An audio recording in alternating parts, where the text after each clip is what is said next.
Hi, everybody. Thank you all for joining today. And as Brian said, I have the pleasure and privilege of introducing everyone for this pretty unique little version of our monthly RUD presentation, where today we have actually a 6-person panel to all kind of talk about their roles and how a project came together, and now I guess how the project is operating and functioning and visioning itself for the future. So to get started, we today have architect and director of the architecture program at the University of San Francisco, Seth Wachtel, is going to kind of lead some of the presentation a bit today, but be one of our main participants. Professor Wachtel teaches the community design outreach programs at University of San Francisco, and he takes part in international projects and construction innovation courses, which provides students the opportunity to work on real-world, local, and international design build projects for underserved communities and threatened environments.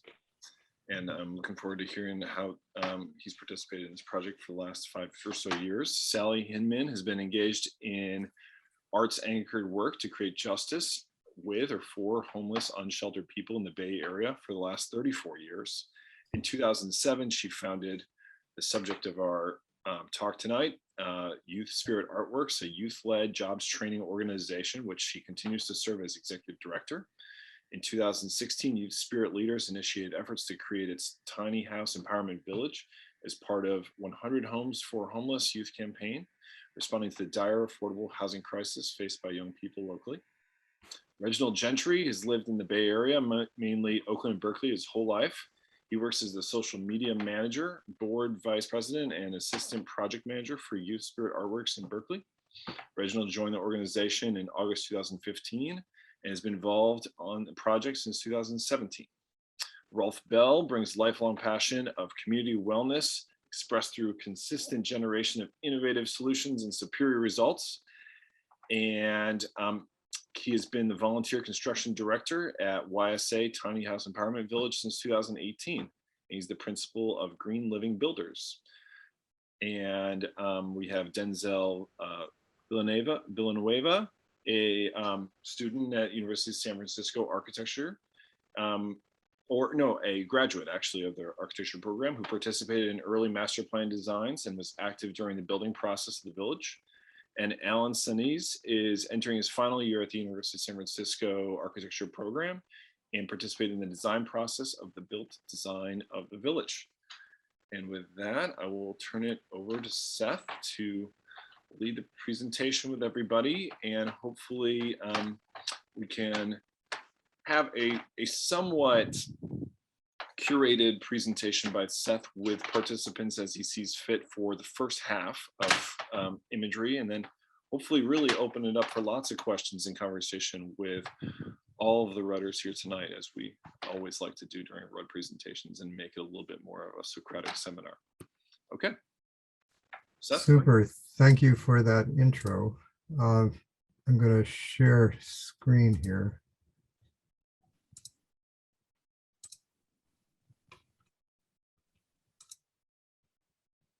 Is that working? That's great. Yes? Yeah, it's all good. Excellent.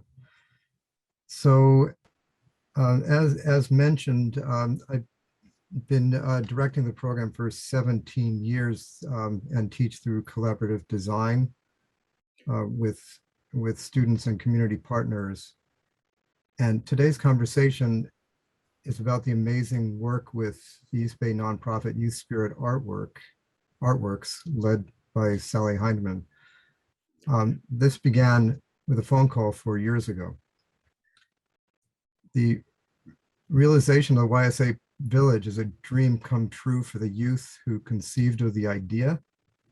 It's been for me, one of the most rewarding projects of my time in the architecture fields, and that's decades. It has also become a novel prototype for testing ideas that can serve as a guide to future housing projects. So let's begin with the origin of the project. I want to first ask Sally, You've led and guided Youth Spirit Artworks for many years as a nonprofit that uses art as a vehicle for assisting disadvantaged young adults in capacity building toward healthy and thriving futures in the general community. Housing was not a part of the original mission, but it was participating youth within the organization that conceived of and inspired this project. Can you talk a bit about how this came about? Yes. Well, it's great to be here and just so delightful seeing everybody. I mean, I think one of the things that is so fundamental to our organization, as has already been unpacked, is that we consider ourselves strongly youth-led. It's our value. So in as many areas of our work as possible, we involve youth in decision making.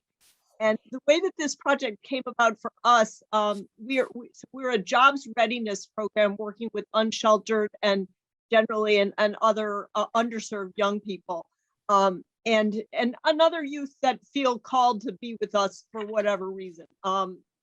And so we train youth along 8 vocational pathways, and one of those pathways is community organizing. So we try to always be involved in community organizing that engages youth in going out and making their voices heard in areas that they care about.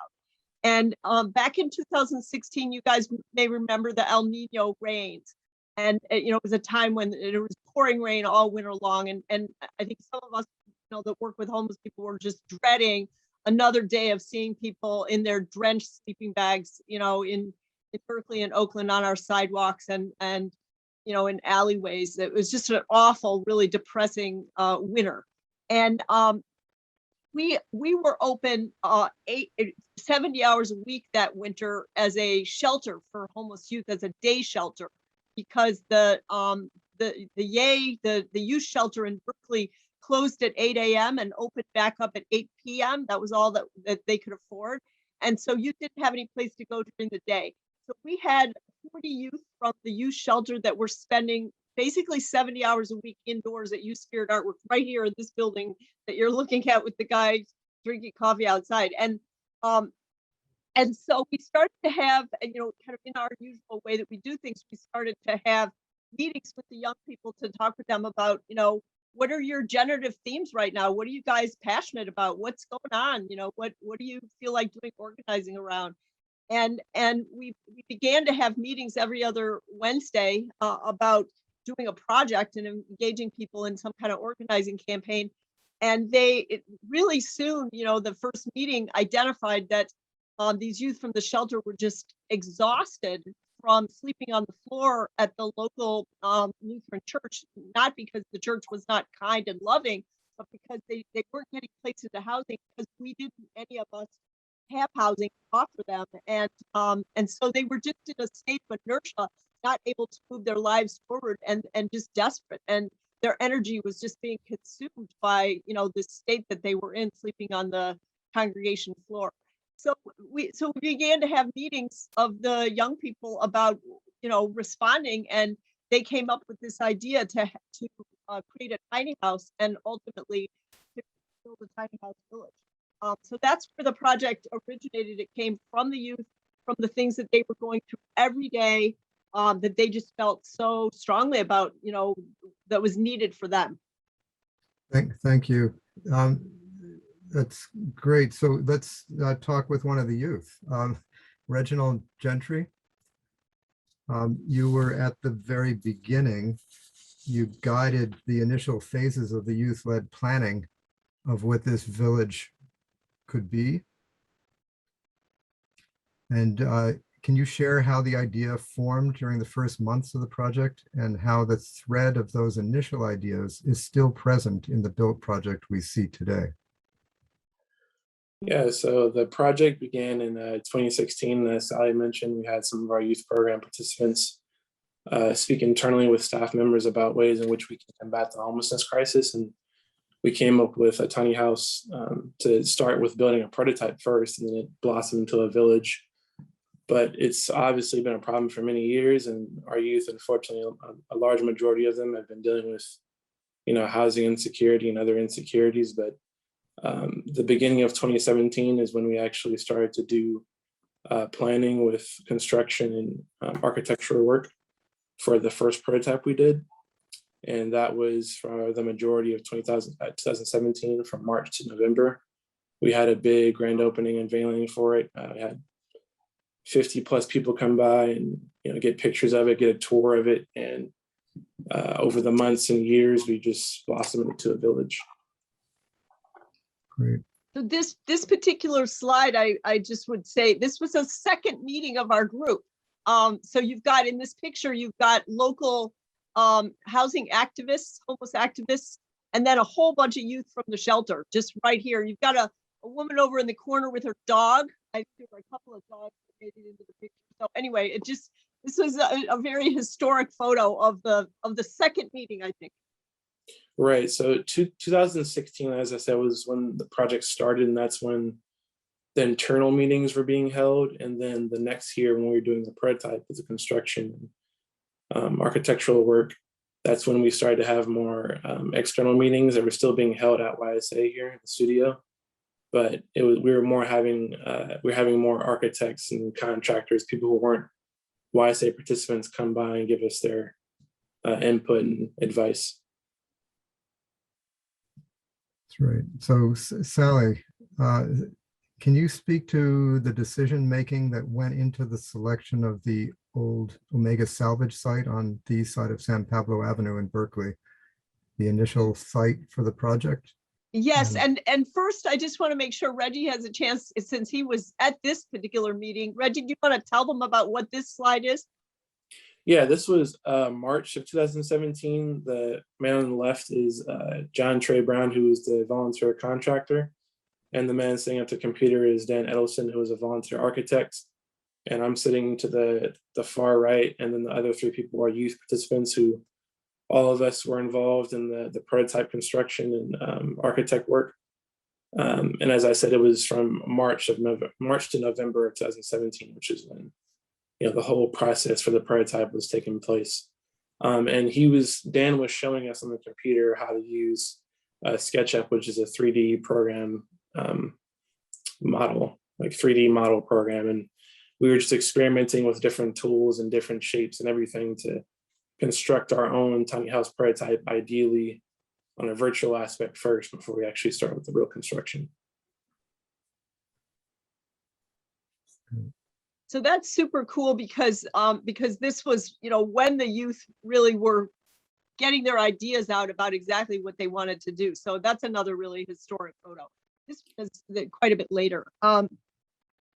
So we were talking about the decision making so we went through the process of building the prototype. We had 6 youth, including Reggie and others, that spent 6 months building our prototype, and then at the opening for where we were celebrating that house being completed, the first tiny house being completed, we at the end of the gathering with 75 people, they are all excited about this one little tiny house that we had made. Council member Cheryl Davila came over and literally had tears in her eyes and said, "I know you guys have been trying to get a site." At that point, we had been batting around, all over Berkeley, trying to figure out where on earth we would hold this thing, where we could create a tiny house village in Berkeley. And Cheryl Davila came over and said, "I found somebody who wants to host you and will lease her property to you." And that was Catherine, who is the owner at Omega Salvage. So we were really thrilled and chased that, just immediately began, pursuing how we could get that site and make that work. So that was a huge opening for us. Was, oh wow, somebody's willing to give us a site, and we were going to need to pay pretty expensive rent for it, but we were still extremely excited. So Reginald and Sally spoke about the project being initiated by YSA youth, who identified the housing need and had the vision of tiny homes in a village-like setting with shared facilities. And after this vision was in place, a site plan with staggered rows of tiny homes was created by a pro bono by architect Dan Edelson, who was mentioned earlier. And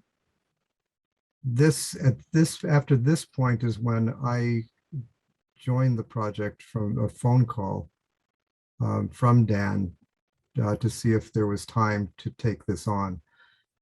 And it became a series of master planning projects.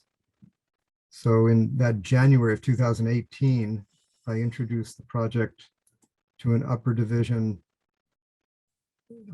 architecture studio at USF, and we began the process of working to understand the tight site, the exposure to the large traffic volume on San Pablo, and the struggling adjacent businesses and single-family residential neighborhood to the east.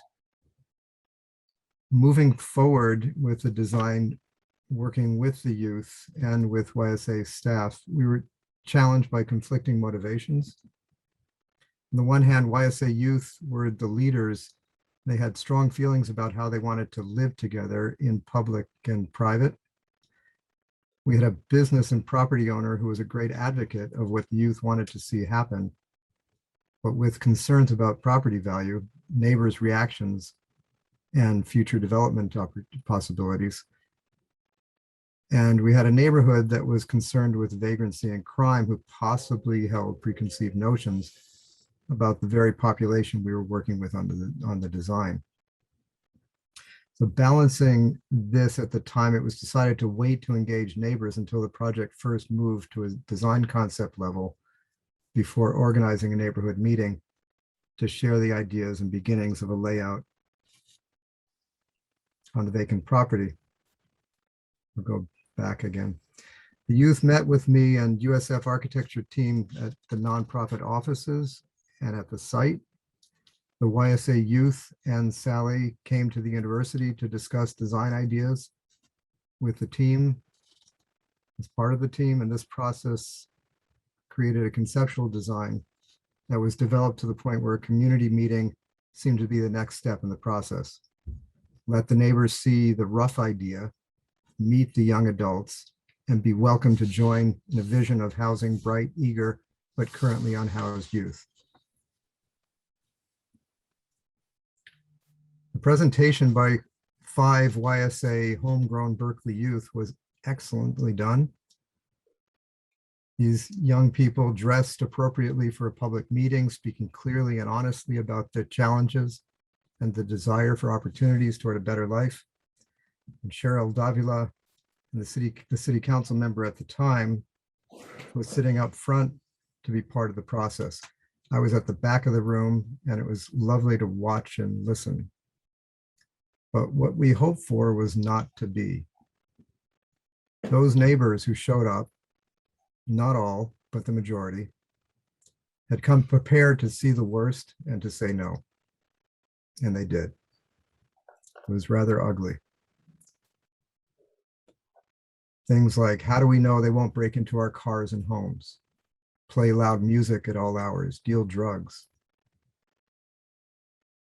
That the youth were young men of color, and the audience was mostly not, and older, was not lost on the youth, the YSA leadership, the council member, or me. It was sad, shocking, but ultimately not surprising, even in liberal central West Berkeley. A local business person later threatened a lawsuit to stop the project. That site was lost. The owner got nervous. The project was presented at a subsequent city council meeting and met the same opposition from the same neighbors who drowned out one or two in support. City council member Ben Bartlett from another district eloquently reprimanded these neighbors with a comment along the lines of, "You people with heated homes, soft beds, and home-cooked meals can't find compassion in your hearts to allow young people who grow up in this town a warm and safe place to sleep at night?"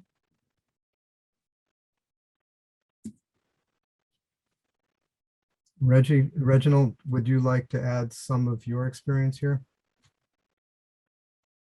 Yeah, as you mentioned, it was rather ugly. There was about 5 of us youth participants at that Omega Salvage neighborhood meeting a couple of photos ago. We were just basically on a panel and just giving a presentation of, the rough program model that we had at the time of the village. And for the most part, the questions that were asked were kind of, in my opinion, reaching, kind of pretty unfair, looking at us in the scope of what if and not, how we can help these young people. But, it is what it is.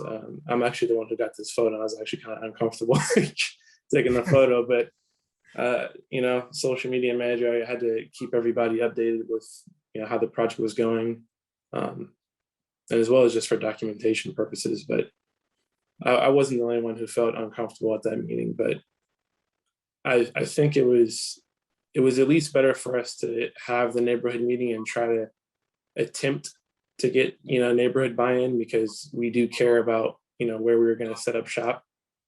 Then deal with the uncomfort than to just not do it at all. Just say, well, they could act this way, so let's just not do a neighborhood meeting at all. We're just going to do our village here because, the owner of Omega Salvage agreed to it.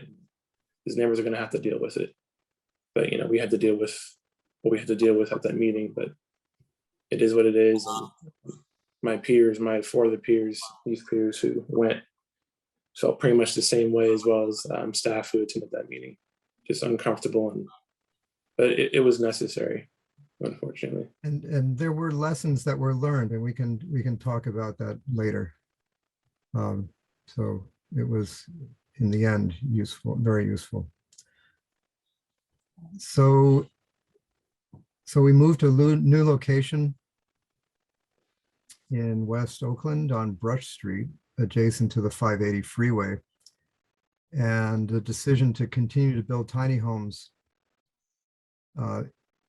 in mass and more rapidly was made in anticipation of getting a site. And it'd be good, Rolf, if you could speak to this decision to intensify the construction of the tiny homes prior to even having a location. Certainly. It's a pleasure to be involved in this conversation and presentation. What we basically learned, is that, not very, far from just about everyone's subconscious and consciousness is this, not in my backyard. And I think we all have to kind of own up to, our common fears of the other with when we don't know someone's name, when we don't know much about someone that we have no context with, we draw bad conclusions. I think there's that human psychology that if you don't properly communicate with someone, 80% of what is said is interpreted as negative, and that's definitely kind of what we experienced early on. And we basically were coming up against some unusual hurdles and barriers. When we would meet with the city council members, the mayors, the community leaders, everyone was decrying the fact that we have a regional housing crisis, we have a regional housing emergency, and then we would go to work with them on ideas, solutions that would move this village forward, and have conversations on how to address an emergency with the building departments, and they were at the opposite end saying, this is not a priority for us. So there was a complete disconnect between city leaders and the building departments of Oakland and Berkeley and other municipalities. And that disconnect continues to exist, and is something that Reg would be wise to work on that particular issue. The other huge disconnect we learned was that this is decried. Emergency housing is decried as a regional crisis throughout the Bay Area and throughout the East Bay in particular as well, and yet. All the cities approach this at some level of a strong parochialism. So there's no infrastructure in terms of making decisions that come up with regional solutions. There's incredibly parochial ideas, so that what we learned was acceptable to Berkeley was what we learned would be rejected by Oakland. And so those were some of the things we were running into. And so basically, we recognized that we just needed to create a movement without almost like a Roma movement with people without land, to pull together and build advocacy that would ultimately be able to be larger than the voice of NIMBYism and the voice of parochialism and the voice of disconnected city departments. And we decided, I think one of our fun, crazy phrases was, most of us can still remember the movie Field of Dreams and that great phrase, if you build it, they will come. And so we took that phrase, if you build it, they will come. And as a consequence of us putting an invitation out to faith communities and volunteers, hundreds and then ultimately thousands of people came to help us build this future, this dream, this vision. But what we needed for the city leaders and the building departments was one more word or one more portion of that phrase. And that was, if you build it, they will come around. And that's precisely what happened, is that ultimately we recognized that we needed to create a giant network of advocacy to back us up, so that the city leaders and ultimately even the building departments that stressed this was a low priority for them would give us time and energy to start being part of the solution. And so ultimately then we very thoughtfully did the full court press on city leaders, met with them with youth leadership time and time again, met and got the strong support of the interfaith community. And then through my background as a former regional director of Habitat for Humanity International, basically laid out that one of the greatest strengths of Habitat for Humanity is its volunteer base that gets converted into advocates for affordable housing, and in this case for tiny houses in this particular village. And so that whole process then ultimately took these hurdles and obstacles and challenges of involving the interfaith community and scores and scores and scores of volunteers, so that our voice was so loud it could no longer be denied. Thank you, Bill. So on this location, while tiny homes were being built, the design continued on this new site to further understand how the youth wanted to live in community with privacy. And so on this particular scheme, at this time, Denzel Villanueva was on the team. Denzel, it'd be great for you to share a bit about your experience. Yeah, so I, with a few of my other classmates, we worked on this site plan, and it was the fall semester of 2019, and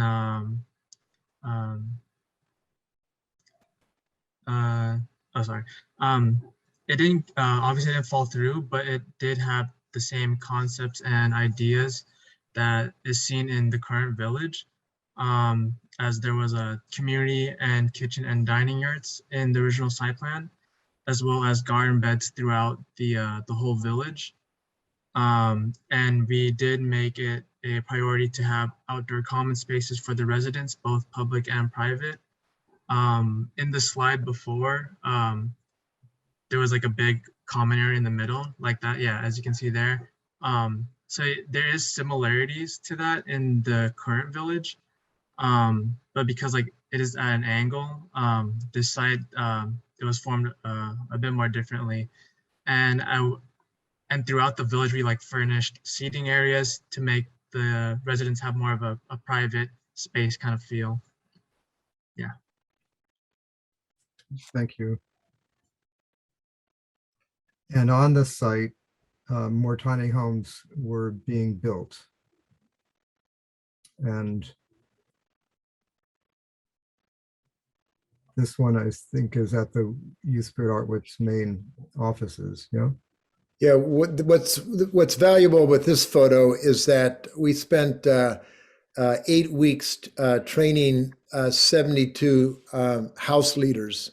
And this is a picture of house leaders of all stripes and skills so that they would know how to assemble these. And that became our key team for building 12 at a time on Brush Street. So this is showing them, the basic construction of those houses. And so each, because our house leaders were unable to commit to being there every single Saturday, any particular house had 4 to 8 house leaders assigned to it. And then when hundreds of more volunteers came, they were assigned to these house leaders. And so it was really important to take the time to train this group of people how to build these tiny houses. And again, this is the art lot of our Berkeley studio. That last picture was, and that's also where we did the 2017 prototype, which you can kind of see at the very right. It's gray, white, and the teal door.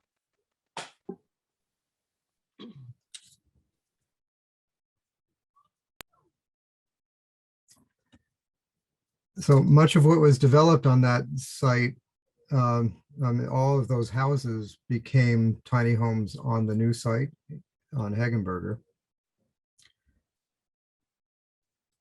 And everything was shifted to the new location because it was decided after the bad experience in Berkeley with the privately owned site and the challenges with the Brush Street site, that what was really needed was a municipally owned property that would be both safe and neighbors would have less voice in decision making.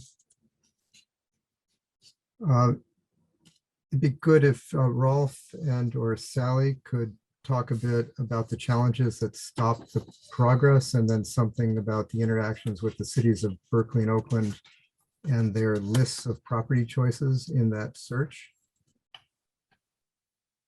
I'll briefly make a comment and then Sally can jump in. So, as we had shared earlier, there was strong interest at some level within both councils to, do something about affordable housing. And Youth Spirit Artworks, was, fairly unknown to the whole realm of affordable housing. And so they both embraced us and had some level of skepticism, I think, with what our ability would be to be part of the solution. So when we met with the mayor of Berkeley, and then when we met with some of the staff of Mayor Schaff, we were given long lists of vacant properties that would be potential sites for our tiny house village. And so we did our due diligence and looked at their viability, their sense of safety, their sense of public transportation access, and came back to both of those cities with about 4 site selections in each city that we thought would be viable up on their lists. And it was like the most bizarre experience where they basically said, let's go through those sites, and one by one gave us an explanation as to why every one of those sites were not available. And so we, behind the doors of that meeting, you throw up your arms and say, then why did they give us these lists? It was a very, very frustrating process. And then ultimately, Sally, you can kind of bring in, what Patrick Lane and others helped us do in terms of getting in the back door. And I think that's all I want to say right now. I think I want Sally to speak to this. Yeah, I mean, there's a couple of things. So we were working in the environment where there had been this state emergency shelter declaration. And so we had the pretense from that because the state had declared an emergency shelter crisis, that there was supposed to be no more business as usual, that regulations were supposed to be kind of worked through, more quickly. Permits could be avoided.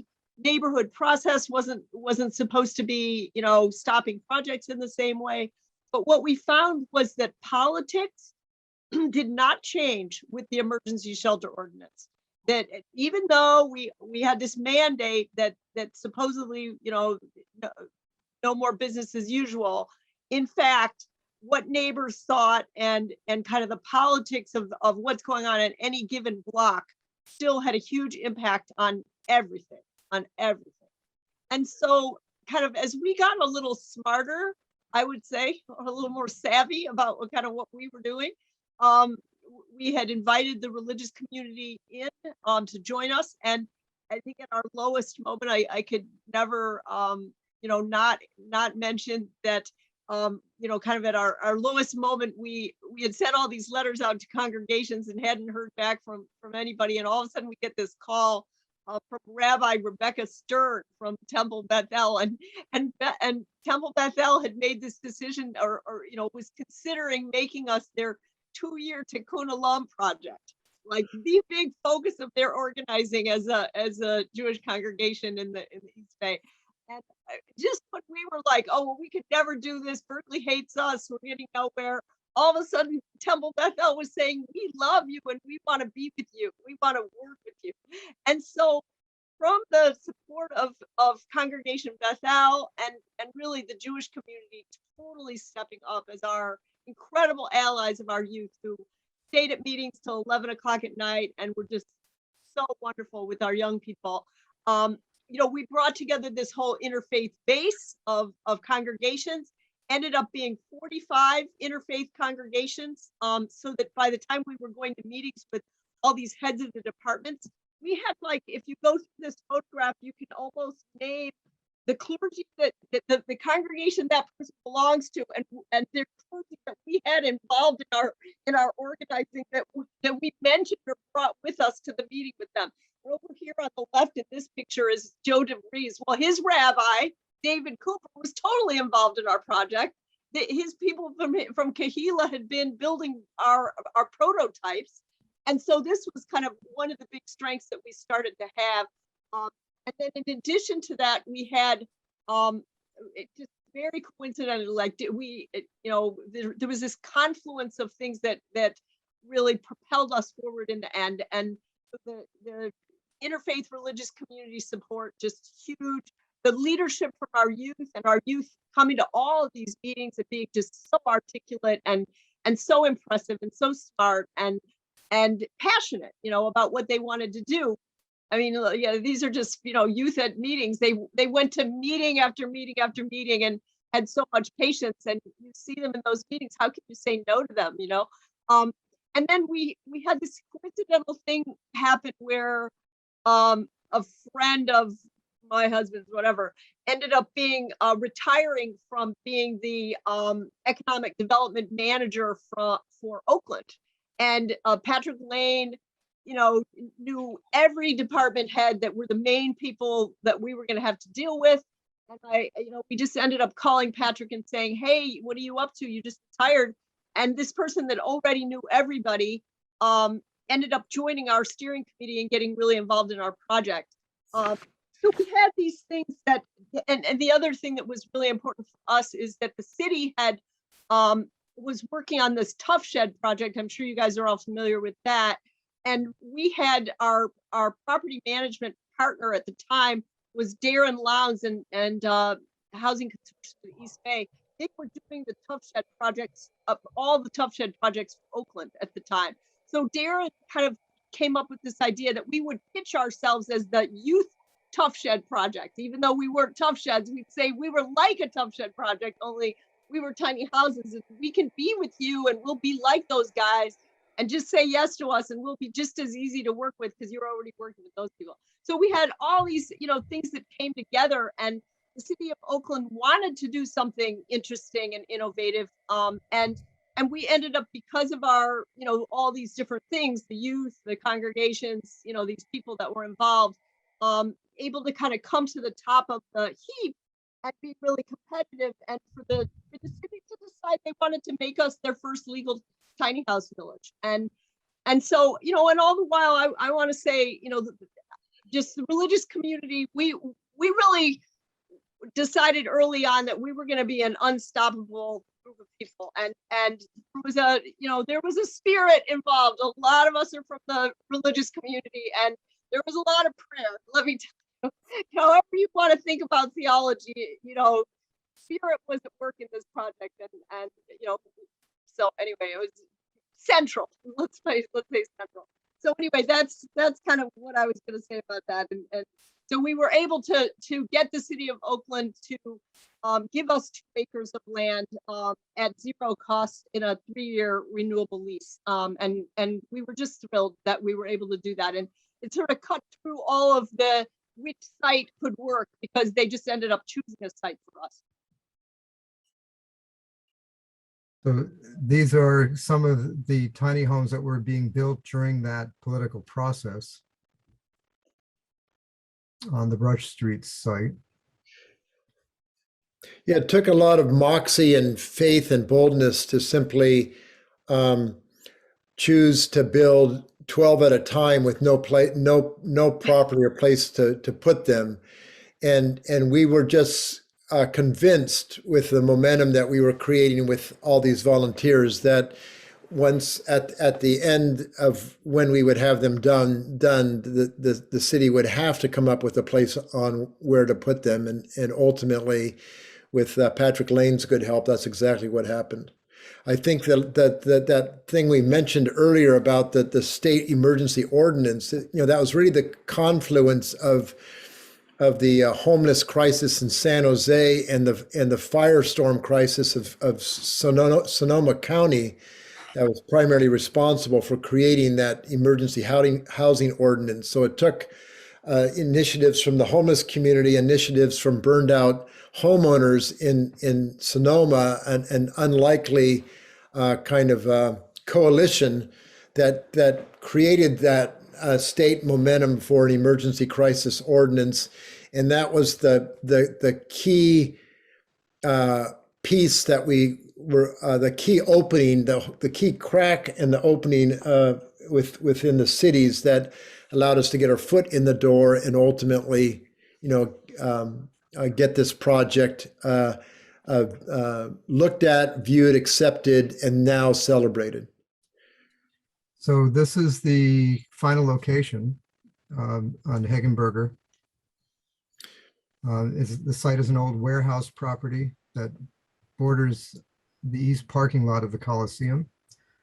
Home Club, an early competitor of Home Depot, used to be there, but all that was left was this massive concrete slab.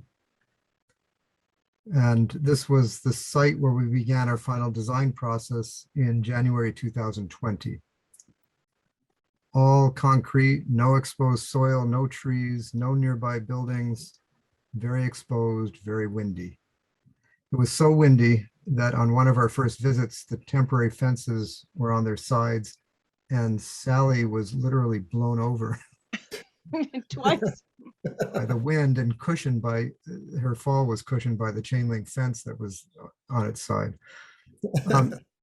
The wind and sun exposure became a key driver during the design process, which began in late January 2020. And this was the 5th team of USF Architecture working with the YSA youth, with YSA leadership on the project. And every design iteration that came before informed the next, and we moved confidently through the design process that spring. I want to check with Alan. You were part of the spring 2020 design team that worked with the youth that produced the master plan for this site. The final plan is largely what got built. So can you share a bit on the experience working in the collaboration process and then immediately after becoming involved in the building? Yeah. So it was honestly like really great collaborating with YSA because living in the Bay Area, I've seen homelessness like countless times, and this project is so needed, especially for this area. And so the fact that they were helping the youth get homes was really a great thing to do. And so doing the design process for this, we first wanted to get sort of feedback and ideas from the community, from the YSA team, and then also the youth who were going to live there, because as students, most of us had never experienced any type of homelessness. So we wanted to make sure that the design was driven by the challenges that they had faced and the things and sort of obstacles that they had also encountered in their life. And so the design was sort of driven by that. And we wanted something, especially for this site, something that wasn't so tightly packed, something that wasn't a sardine can like most other tiny home villages. So we wanted something that was welcoming and comfortable for the residents, because that would sort of create community within the village and create a comfortable atmosphere for the people living there. And so that was sort of the idea that drove the design, and fitting, 26 tiny homes and 2 yurts on an acre of land was kind of challenging, but we did it in the end.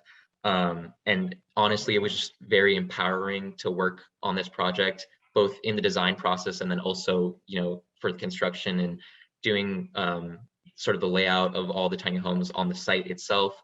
It was very empowering to sort of be there and see who was going to be living there, because they're youths, they're kids my age, and honestly, helping them was amazing.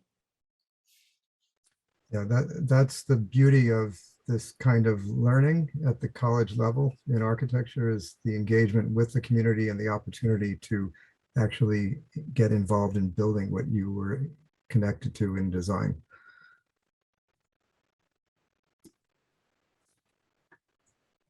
For some reason it's not moving forward. There it is. So as with the other designs, the process was collaborative, with design ideas being shared via PDF or in person. And of course, all of that changed when COVID hit hard in early March. So we switched entirely to Zoom. And for the next 2.5 months, we all worked together to refine the design to meet YSA's needs within the limitations of a challenging site. So how do you create a generous, lively, comfortable village in a windblown, sun-exposed concrete environment? How is community space formed that is public, but also allows varying levels of privacy? And a limit of 28 resident youth was set by YSA. This was the maximum they felt was doable from a management standpoint. And this is low density on an acre of land. So we chose to create 4 separate small courtyards surrounded by 7 tiny homes each.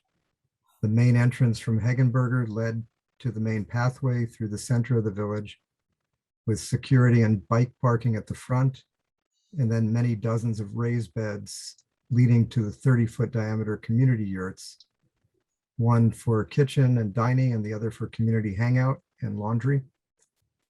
Behind the community yurts and adjacent to the 2 pairs of housing courtyards, we located prefabricated bathroom trailers, each with 3 full baths, including 2 ADA restrooms. At the end of the main path, there's an intake counseling space and a health clinic run by volunteer nurses and doctors. And everybody wanted to, and especially Sally, I think, to discourage smoking, but knowing that it's a reality, we designated the farthest corner of the site for this use beyond the 20-foot fire lane that wraps around the site.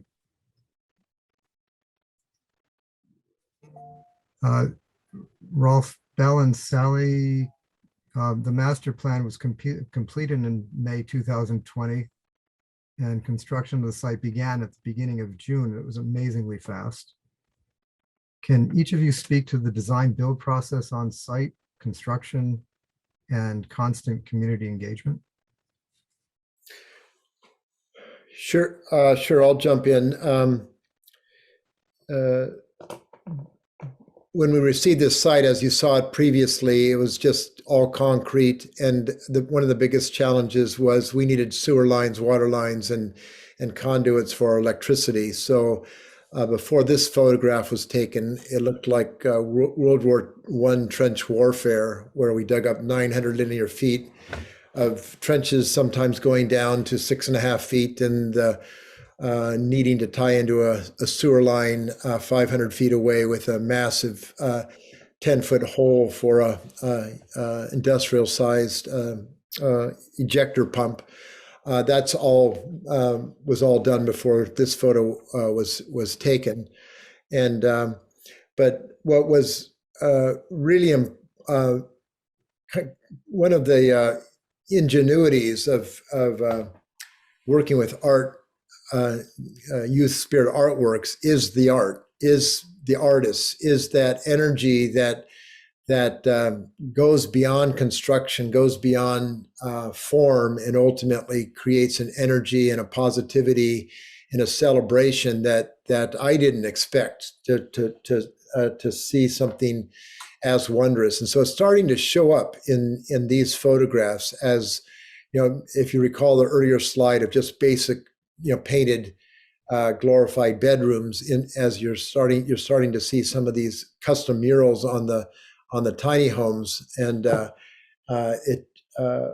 around the perimeter, what was made was hundreds of volunteers were given a 1x8 by 8 foot long piece of redwood that they turned into prayer planks that basically are individual messages of hope, celebration, prayer, and support that collectively become almost figuratively as being surrounded by protection and love and thoughtfulness that I don't think any other affordable housing complex in the nation has.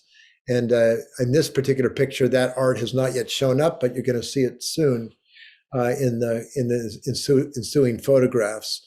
I think some of the big issues for us was we were not just focusing on affordable housing. We were focusing on how do you create a community out of individuals who have had very difficult journeys in their lives. And so we wanted so that the young adults and the various planning leaders, including the team that Seth was working with at USF, were thoughtfully always attempting to integrate how do you create, as Seth mentioned, private space and community, positive community opportunities in terms of collective kitchen, dining room, family room, and outdoor space that invites people to be together rather than separated in their own individual homes. And so basically our tiny homes are simply glorified bedrooms with a closet because we wanted that collective community energy being in the kitchen and dining room yurt, out in the public spaces, in the community gathering spaces that encourage both community planning and support. And so that was kind of a very important theme for us. And so we're always weighing what encourages community and what was also cost effective. So you can easily imagine if we put 26 bathrooms into 26 of these tiny houses, just the cost and the maintenance of sewage alone would be very, very significant. And so by moving to two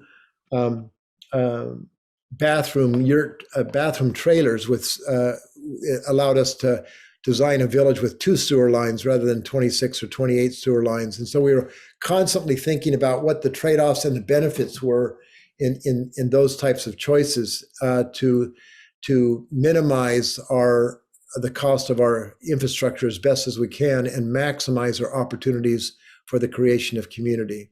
Sally? One of the things that was super cool in our own decision making, and the way that we were carrying out the work was the way that youth were involved in leading in all the different, at every level of the project. And so we ended up creating 13 working groups that almost all included young people. And so, those working groups included the bikes working group, the landscaping working group, the program model working group, the murals working group, interiors, Murphy beds, development and fundraising, and yurts, just to name a few. And some of them had subcommittees, 3 or 4 different subcommittees. And Rolf was talking about a project of the murals working group became the fence. And actually it's fun to have Rob Kelly here, because we had this thing where we didn't really have money for this project. So we were kind of, as my husband would say, bootstrapping the whole thing, kind of like just begging for money from our friends and so on and so forth. And at one point we decided we couldn't afford the fence that we had priced out, that it was going to cost $120,000 or some terrible amount of money we didn't have.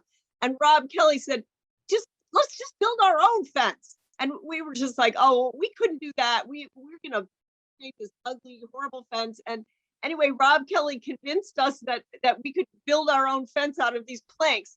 And at the point where he, saved us that $80,000, we ended up putting these prayers and blessings painted by 500 people from the religious community mixed with these youth graffiti planks, and created like this totally cool fence. So that's kind of how things worked for us, where our kind of weaknesses and our flaws and our terrible things that happened to us ended up being like the best things about our project.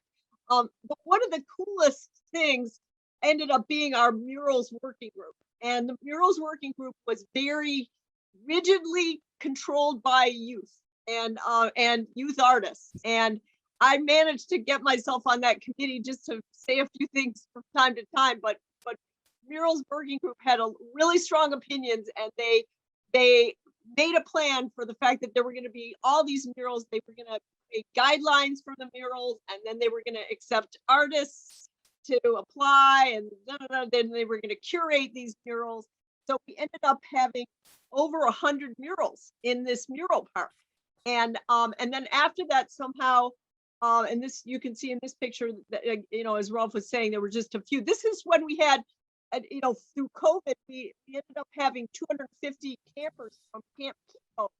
Temple Bethel's camp was going to practically close down the synagogue because major COVID issues.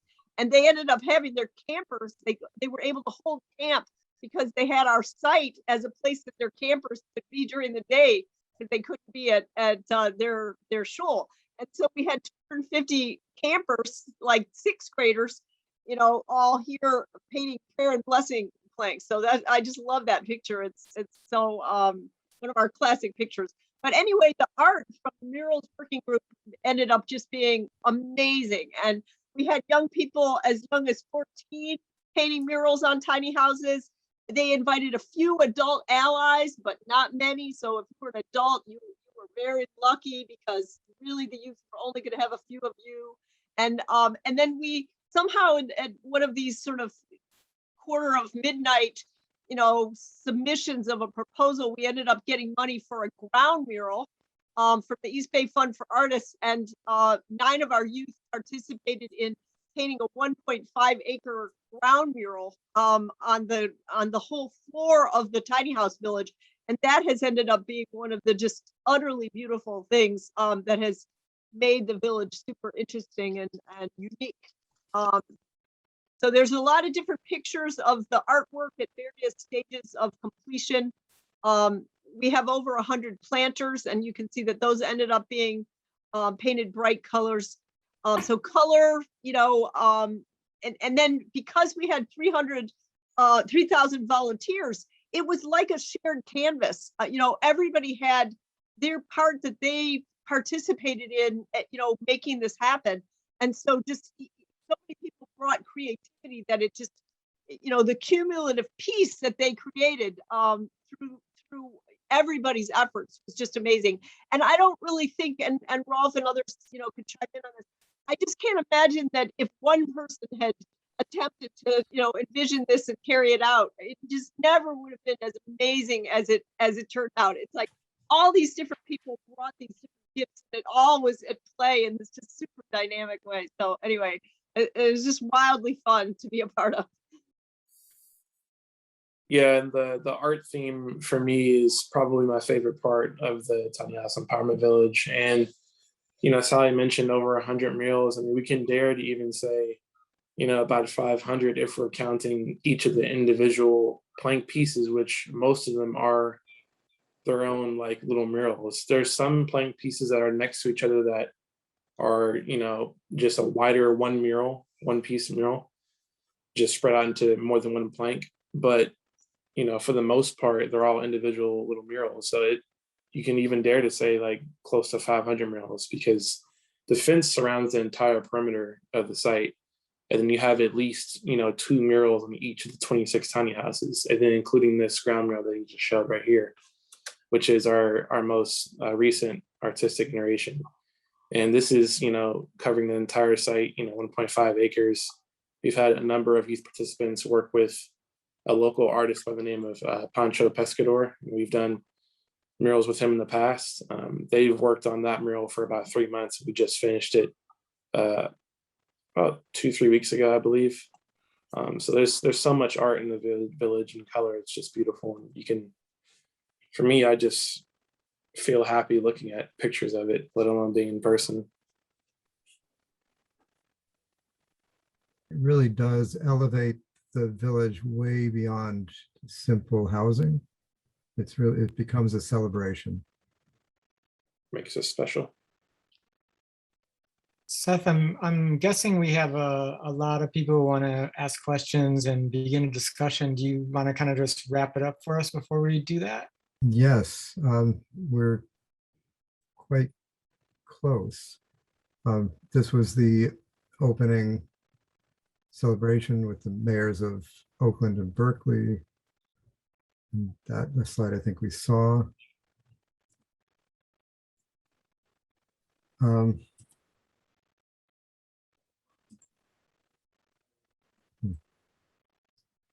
So I think it'd be good to talk about, question and answer, we can begin. But there were things that were discovered during the design process and the build process that were important lessons. And I'll say a few of them, and if Rolf and Sally and anyone else wants to join in, that would be great. With that early experience in Berkeley with the NIMBY issues, it became very clear that it would be necessary to pre-canvass a neighborhood and find local advocates, because it seems through experience that when you have a public meeting, it's usually the negative people who show up. And if you're able to pre-canvass and find advocates and encourage them to show up, then they are going to counterbalance, because it's very likely that that neighborhood had a majority of people who would have been open to this. But that didn't happen, and the people who showed up were the ones who pushed it out. The other is that once this village was created, suddenly those neighbors said, oh, wait a minute, we could have had that. And there's something about doing it first that gives people both a sense of reality that this is not so bad, this actually is wonderful, and maybe also a little guilt for having rejected it in the first place. And that would go for the mayor of Berkeley as well, and others. So it's and maybe council members, but mostly neighbors. And then the third is more sort of localized for the population being housed. Very important to engage the population in the design process, as we did so well, and their influences all over this this plan, this development. But subsequent to that, to keep them engaged fully all the way through the construction process and even afterwards in making additions and changes. And that piece kind of fell away toward the end, and it would be nice on the next project to bring that back strong so it continues all the way through as a constant in the living and life of this village. Rolf or Sally or anyone want to add to that, or I could go on to the next item? Yeah, I think, were you going to go into the wish list, or do you want me to just touch base on some of those issues? We could do wish list and then next things that are happening because of this project. Right. Yeah, sure. So it's help, the vision of the youth was 100 homes for 100 youth. There's 26 here, and there'll be eventually 28. But we have not stopped with 26 or 28. The Youth Spirit Artworks is being approached by multiple entities saying, help us do this also. In fact, I'm down here on a mini vacation in Los Osos, and tomorrow I'm speaking with a group of advocates that want to do the same thing down here as well. But we've been approached by City of Alameda, Cal State Hayward for their students living in automobiles right now, and even people still wanting to make sure this does happen in Berkeley and perhaps Richmond and El Cerrito, some of the local interests. But also our emerging strategies are what can we do for more young adults, and what can we do for the entire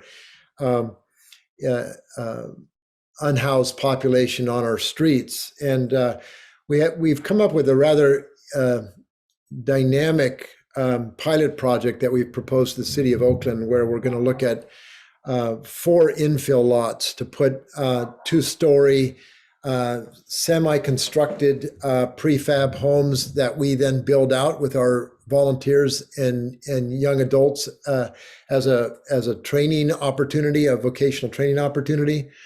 And these will fit on Oakland has 4,000 vacant lots, probably 3,000 of those are buildable. And this what you're looking at is a design that can house eight young adults or 8 adults with 1 resident assistant to provide key support in their challenged lives, so that they can move forward and not just be kind of stuck in one place. But so in one small residential lot, we have come up with a way to build this out in probably 3 months to house 9 people. So if you take 300 lots times 9 people, we're almost at 3,000 people housed in Oakland, and that's pretty close to the Oakland homeless population to date. And these, in terms of the economic viability, are about 1/10 the investment of what a city typically attempts to spend to provide an affordable housing apartment unit of 1 or 2 bedrooms.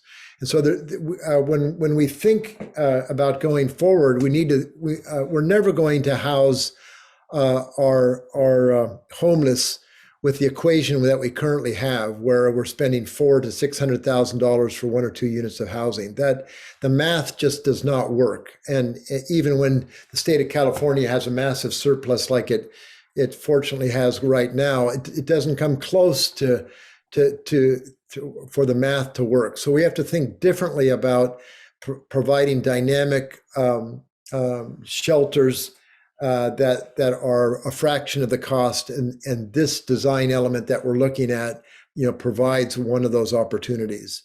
I think the other real important thing is to recognize that we have this ongoing huge disconnect between our community leaders, our building officials, and our neighboring cities. And so it's very, very important that we find the resources through some foundation grant to have a very significant charrette maybe a 2 or 3 day long charrette that also provides for additional funding dollars to plan differently. And it's, we should choose to be the pilot project. The East Bay should choose to be the pilot project for the state to come up with a comprehensive way that we plan differently as a region, and involve our building departments and our city leaders and our emergency housing providers together, so that we can build quickly and efficiently and cost effectively, so that it doesn't take us decades to deal with the Calcuttas we created on our streets, but we ultimately could have a 36-month process, and the problem could be gone. It could be done that quickly if we start thinking differently and really believing that this is an emergency and it's solvable. And Seth, I don't know if right now is a good time to say a little bit more about the village, more details about it that we may have not covered already. No, we're running long. And there may be questions I could ask the people who organize this. We want to answer questions. I think we should answer questions. Okay, cool. It might be one of the questions anyway. Yeah, I think there's, I've got lots to say. I'm sure that a lot of people do too. This is great. It's been fantastic. Let's just kind of open it up. And has anybody been waiting to chime in? Well, Jay, there was a question in the chat from Brian concerning Bill Geikrist and his participation, the planning director of Oakland. Yeah, he was one of the key people that was involved in approving this as Oakland's first legal tiny house village. So he was in the room with the other heads of departments at that meeting when we met with all the department heads that were going to be involved. And it was a fascinating meeting to be a part of because, you've got the head of the fire department, you've got, all these main guys that are saying, how can we do this? How can we make this work? And so we were listening to them think about how they could pull it off, and they did. So it was great. Quickly, was there any exception that they granted kind of based on parklet-like approvals or farmers market-like approvals that allowed a conduit for passage or acceptance? Was, I presume the building or the master plan or the village wasn't up to full code standards, or is it? Can someone speak to that? Well, I'll say a tiny little bit about it, and Rolf, whoever. But I think that the main thing is that as we were saying, because the emergency shelter rule from California was supposed to make it so that we didn't have to follow all the normal permit, building permits and so on and so forth, and do all those normal things. But in fact, they hadn't figured out what we were going to need to comply with and what we weren't. And they ended up deciding at some point, well, we think your design, your tiny house design can be used for everybody because it's really great and really strong. But they still, even now, we don't have a, a full occupancy permit. And they keep going back and forth about whether they care about that or not. They can't decide whether they care. And so it's kind of crazy because they still don't have any clear set of guidelines about what the rules are that you're going to get to avoid because of the emergency shelter ordinance, Right. The emergency shelter ordinance has given us a lot of cover, and ultimately it has given the building department heads a lot of cover. But it's also created, as Sally has mentioned, a fair amount of ambiguity of what code do we have to follow on what particular structure and why. And basically, that's one of the reasons why we chose to spend the extra money on putting all of the tiny houses themselves on trailers, because then the cities could officially wash their hands of having to control those and just foist it over to the Department of Transportation. And they were very happy to do that. They were very relieved, and they gave us the formula saying, just put these things on wheels. We don't even care what size the wheels are. then we can say we don't have to say yes or no. And they wanted that out. They wanted to wipe their hands because they didn't know what to do with this. And the problem is that the building departments refused to provide the personnel's time to create a tiny house building design and ordinance, and they certainly refused to give any time to regional planning so that Oakland and Berkeley's and Richmond's and El Cerritos could all be the same. And so to date, they still are fumbling around trying to come up with a piecemeal approach to, I guess this one's okay, I'm not sure this one's okay, instead of giving us, all of us in the community, a clear path forward as to what basic safety issues are the path forward, so that there could be 20 of these villages and not just one. Is the California building code, though, possibly the problem for them? It shouldn't be, because again, the emergency housing ordinance gives them cover to have to not follow that. We chose to build these trailers in a way that could pass the building code. So we basically gave them. We basically said we're going to build these like houses on trailers so that they could pass the Department of Transportation or your building code. The only thing, of course, they don't have is they're not bolted to the ground with hold downs and anchor bolts, because they're on trailers, and everything else the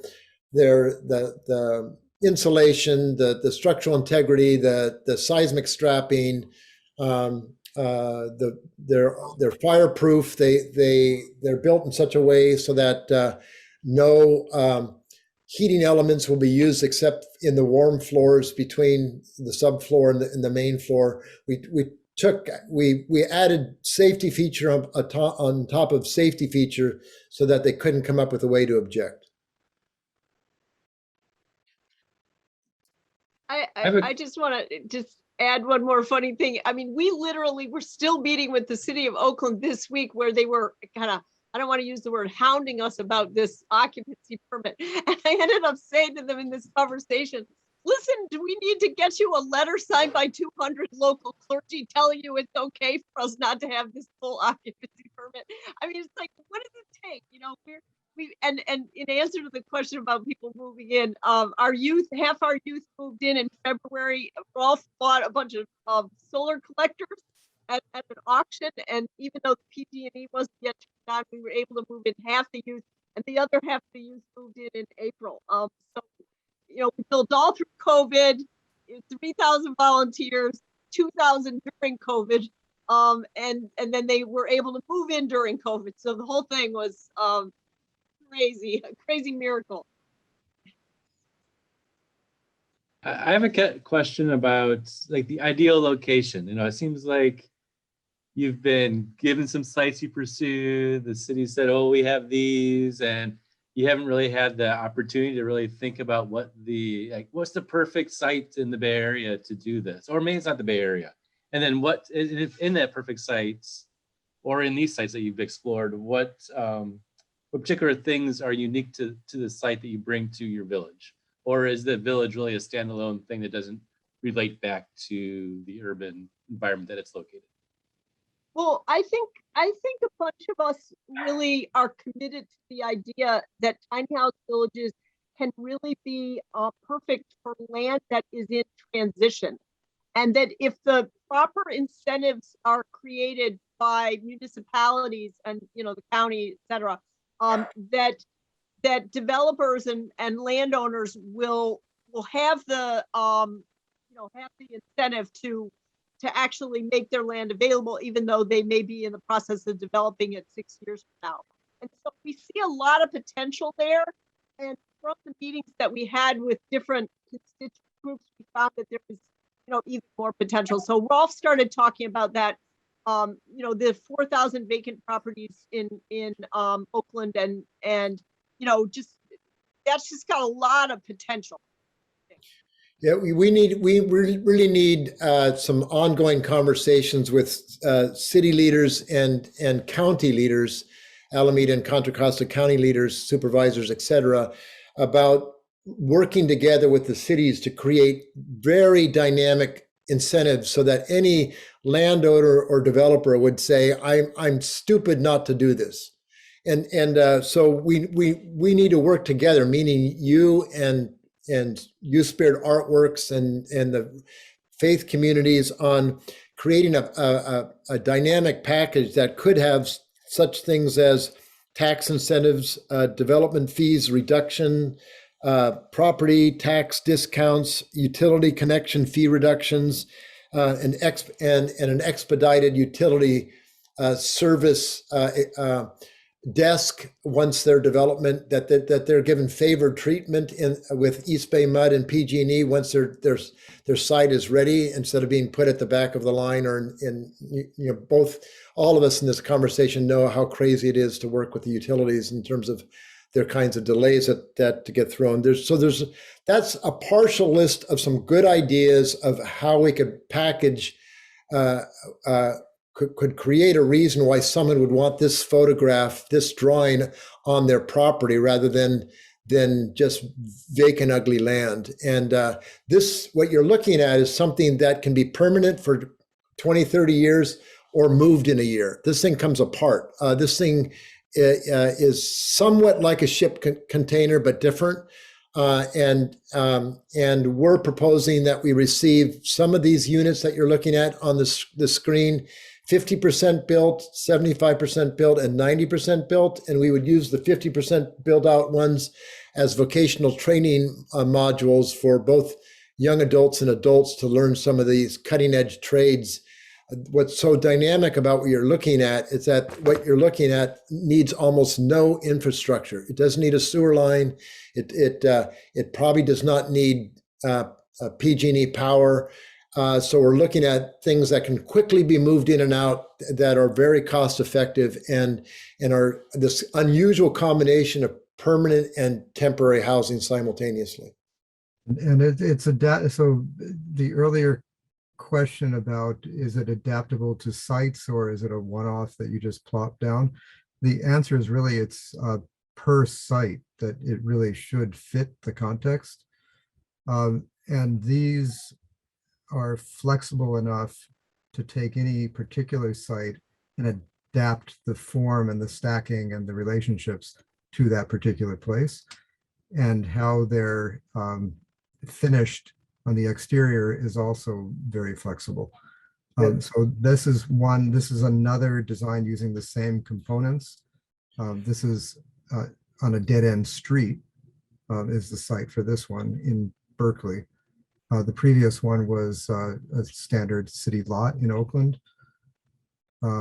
Same concept here. This is a large site owned by the city of Hayward that we're looking at using the same methods to create a mini campus for dorm style housing for Cal State East Bay.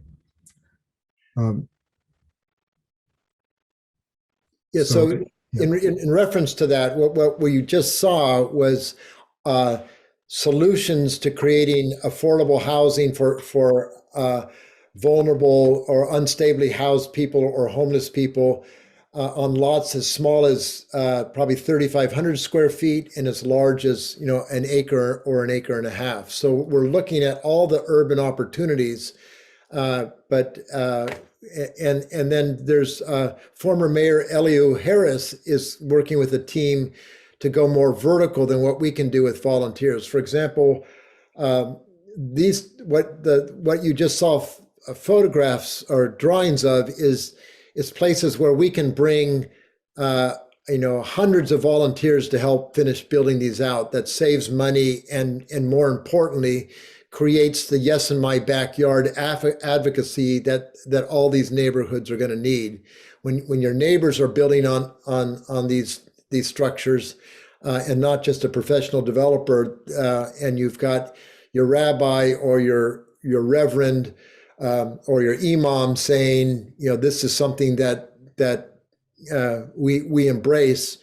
The exchange of interest is very dynamic, and so we do not want to lose the opportunity to build many of these with with volunteers and interfaith communities, because that turns the no's into yeses. But when it comes to going more vertical with 4, 5, 6, 7, 8 story infill for affordable housing that we also need, we're not saying go low density on every opportunity. We know we need both to house the thousands that need housing. So we want to advocate 1 story, 2 story, and 12 story if that's what it takes. But our coalition would be focused on the 1 story and 2 stories. And back to the Coliseum site a little bit. Are there any further plans for greater density beyond the 2 additional from 26 to 28 this year? Are there any further talks with the city about adjacent spaces to that current village? They do have adjacent spaces, and the one immediately to the west, or what is that, south, is just mobile trailers. So drivable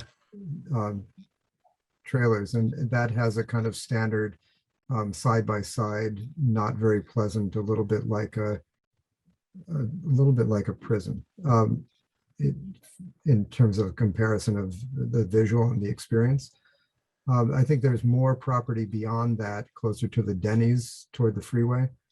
I think all of it is designated for this kind of use at the moment, but it's unclear what's going to happen in the future. And in general, in that area, it's unclear what's going to happen with the Coliseum. Well, just piggybacking on that, we have asked them. We understand that the youth shelter, there's actually 176 homeless people that have been housed at this site, at least in this rendition. And so the homeless shelter is moving down to Hayward, the youth shelter, and so we've actually asked if their site might be available for us for piloting this other sort of next stage of our project. And so we're waiting to talk more with them about that. And so we're actually exploring the whole Hegenberger corridor and possibilities in the wider area around us. Yeah, and we're also talking to them about whether we can do something more with our parking lot, because our parking lot's quite big. Yeah, as we look at 100 homes for 100 youth, we would love to partner with Rudd to talk about 300 infill lots for 2,700 homeless people. That would be really dynamic, and it's very doable, but it's thinking really differently and out of the box how you free up and get 300 of those landlords wanting to make those properties available.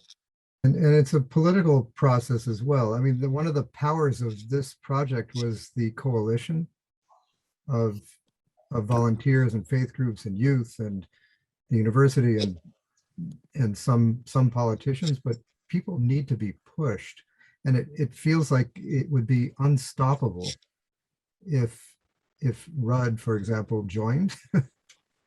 And if you had a coalition made up of planners and architects together with faith leaders, business people, range of homeless constituencies, students, youth, the pressure would be intense on politicians to listen. I think Ursula's got her hand raised, but that's a great point, Seth. Well, I was just thinking about, trying to get to 100 homes and understanding, Rolf, what you were saying about the single story, about the engagement of people making the units, but I just wondered if there's sort of opportunities for alliances with the organizations that do prefabrication of units, because we're seeing a lot more of that happening in the industry. And, it's a really good sustainable model, when buildings are being fabricated in factory environments, but it's controlled and production is much faster. And there's a lot more companies doing that. And it just seems if it was possible to find somebody that supports, the mission of your program, it might help you to get to the 100 homes for 100 youth. That's exactly what we're doing. Brilliant. Okay. So thank you for for that. Okay. So these schemes that we were just looking at that are coming out of this project, that the village that is built is a stick frame standard, but these designs are moving in the direction you're describing. They're entirely factory built. Mhm. And as Ralph mentioned, they can be 50% finished, 70%, 90%. And whatever is left for skills training on site is available. So that is the idea. It's looking at the low density of this 28 on an acre and saying, wait a minute, the need is so much greater. We can't do it quickly, and we can't do it at reasonable cost with this method. We've got to go factory built. And that is the direction. Yeah, I think, when I keep throwing out that number of 300 vacant lots, we would probably want 20 of those to be 50% built for vocational training, and probably 250 of those to be built 90% done, and then the remaining 30 to be 70 or 75% done, just so that we have enough touches with volunteers and faith leaders to be tangibly connected to the buildings themselves. That's that touch. That's the magic of Habitat for Humanity International, that now has had over 20 million people throughout the world build with them. Almost all the presidents, almost all the members of Congress, almost, there's women builds, there's CEO builds. We're mimicking that. We want touches of the community, even if they're 90%, they're coming to us 90% finished. But that the mistake is to have them come 100% finished. And then you lose those coalitions, you lose those people visiting the sites, you lose the ability to win over neighborhoods. So it's that clever combination of building faster, cheaper, more efficiently, a little bit higher density, but not divorcing it from your community advocates. Embodied knowledge. Yes. Sweat equity spirit. True. I'm struck by that, because I think, I received a note from an architect a few days ago who couldn't make it tonight, but had concerns about the scalability and the ability to, with all the volunteer efforts and all of the, problems with site selection and finding a site, and the problems with the cities and the entitlement agencies, and is it really scalable? Is it a scalable, thing, right? But I think what this shows is that it's not just that, right? It's like it's about organizing, and it's about like creating a community of advocates that can, spread the gospel, for lack of a better term, right? Yeah, there's that great Elie Wiesel quote that the opposite of love is not hate but indifference. And our lives get so busy in the Bay Area that it's easy to be concerned about the homeless but indifferent because you have no more time. And if there's clever ways that you can have people touch and feel and get to know the names of the people they're afraid of, and learn their stories, you're absolutely right. It becomes everyone wants to be a part of that kind of positive change when at that tangible level. And so this first village needed to be built by volunteers. We would have not been able to build this first village by professionals. We would not have had the level of support that was necessary to get the yeses after 100 no's.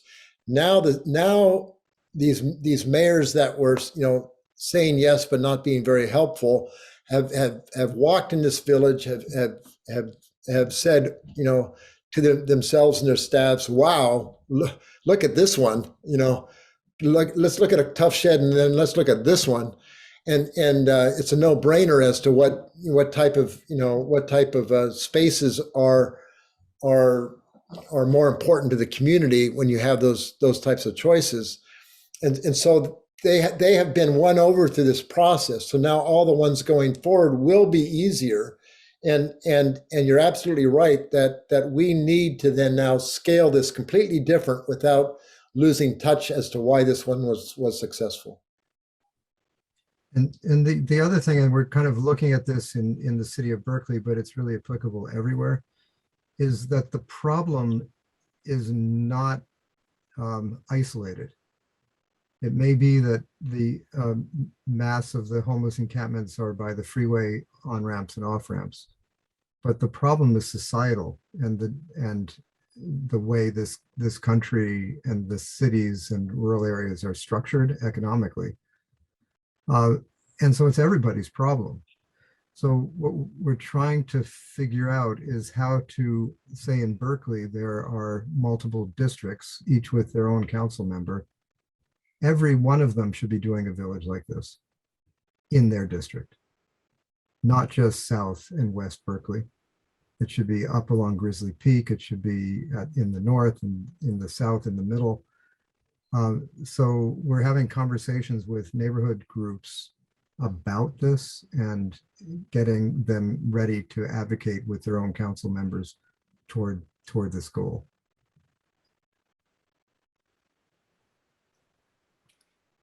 And not just even economically, right? Like socially. Yeah. Because I think that one of the, to maybe zoom out just a little bit from housing for homeless to take, to talk about maybe broader lessons too, is just the way we do housing in our country, right? Like every house I've inhabited was, it was built by somebody else and I rented it from them, or then I bought it, or, and we, and I'm just thinking of like, the German idea of Bau group, where it's a group of people that come together that intentionally design and build their own housing, which is pretty much what you've done here, right? And we just, like the US, we have no models for that. None. Like we don't do that. We have the Amish. Right. Yeah, none. And co-housing has been tried, but culturally it's really difficult in this country. Yeah. There's this individualism that's such nonsense and based on a falsehood. You're right. It is. And housing as commodity as well, where everything that you live in has to be resellable to the next buyer and the next series of middlemen who are going to see it go up. Right. It seems to be quite problematic in terms of our entire vision of housing. Right. I mean, there are some groups like Ebrecht in Oakland, groups of people who are pooling their resources to co-purchase properties. And then they sign agreements that they are not going for profit and they cannot go for profit. They can leave and get their money out, but not more than that. But that's a hard sell for the majority of the population. Have you spoken with any of the housing trusts in Oakland or Berkeley concerning the 300 vacant lots idea, 3,000 vacant lots idea, and whether those housing trusts could assume the leases and thereby limit liability for those developers?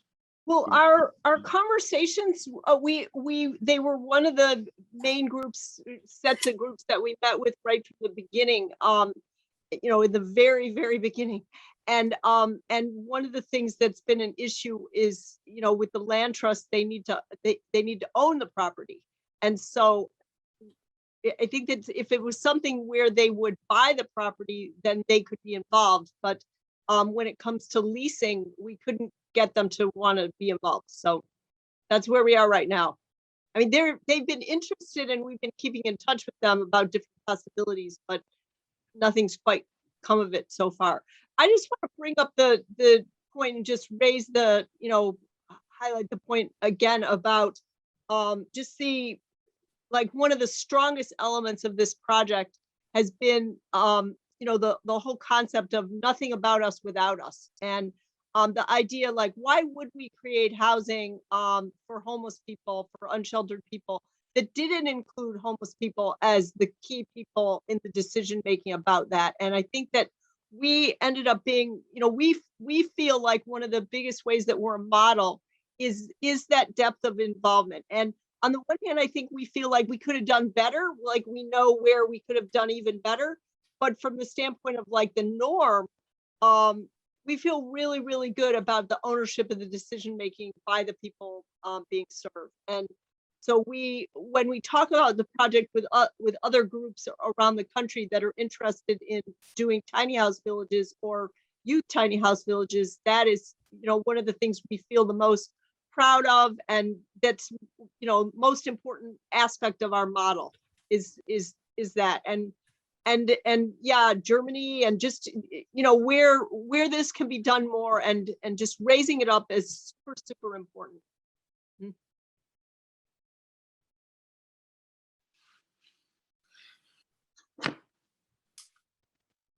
Does anybody have any other questions or comments?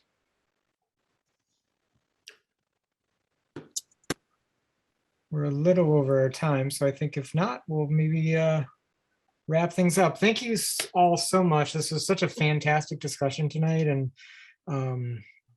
yeah, I mean, I only wish we could all be in person and see this in person too. I mean, it just, the pictures are amazing, and it looks like a truly amazing place, and certainly an amazing model. We do actually offer Jay? person tours, but I just don't know the current time frame in which those are available. Sally, do you know when tours are? Well, weekends are a main time frame for visiting. Okay. And are there any other volunteer build opportunities for the other two buildings? Well, we're building basically every Saturday this summer from 9:30 in the morning till 4. And there's just a whole bunch of different projects that are still getting done out there. So the Straw Bale house being one of them, which is super cool. Great. Thank you so much for the honor of being invited. Yes, definitely.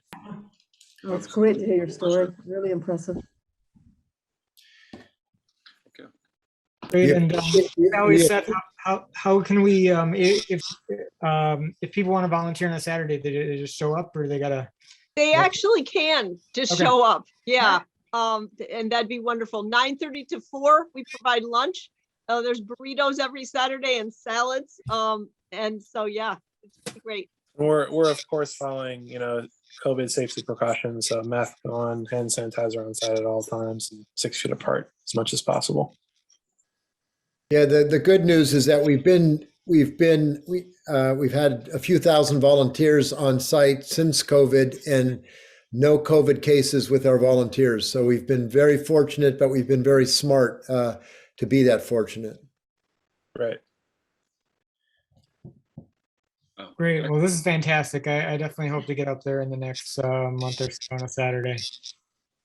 633C Hagenberger in Oakland, really close to the Coliseum. You can see the Coliseum behind this Right. photograph. No missing it. Absolutely. Thank you all so much. What a pleasure. Yeah, Okay. yeah. Thanks, Thank you. everybody. Well done. Thanks so much. Thank you. Okay. Nice meeting you guys. Thank you. Well,